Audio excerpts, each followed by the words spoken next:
My name is Brian Siddhartha Ingle. I'm an osteopathic physician and a Somatic educator. The work that we are about to present was developed by Thomas Hanna, who introduced Feldenkrais to the United States.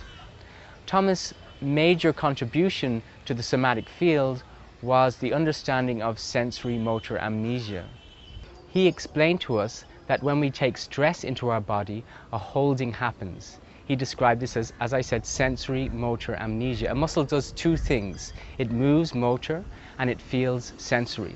When the stress of life comes into us, these muscles habitually contract and shorten, causing this situation. And then as we practice somatic education, the lengthening starts to happen.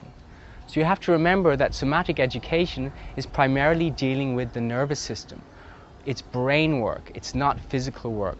By improving the function of the nervous system, we create more length through our muscles and more ease in our bodies.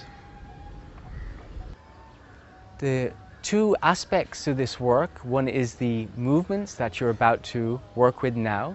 The other is hands-on clinical work, which is where a somatic educator will work with the client privately and really assess their individual needs.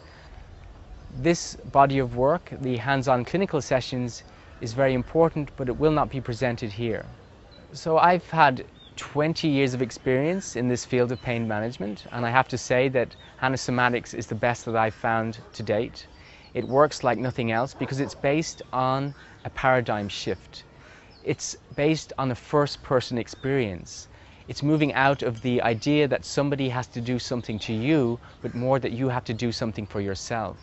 So I am an educator to teach you how to make the changes within your own soma so that you have more space and more ease. We're interested in the quality of the movement, not in the quantity of the movement. So therefore, don't be so concerned about the form of the movement, but more the quality, how you feel when you move. Less is more. Work with maybe even 50% of your range of movement, but work slowly and work with awareness, and you'll surely get the benefits. The DVD is broken into two parts. One is a long practice with 9 chapters.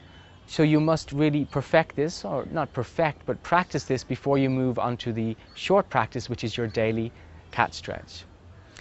Working with the long practice, really try to master one chapter at a time.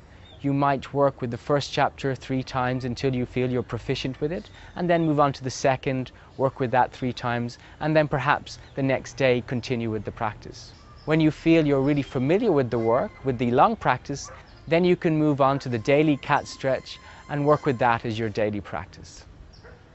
Of course, with the daily cat stretch, you should do it daily, twice a day, morning and evening. First thing when you get up, last thing when you go to bed. If you're persistent, if you're patient with the practice, the benefits will surely come.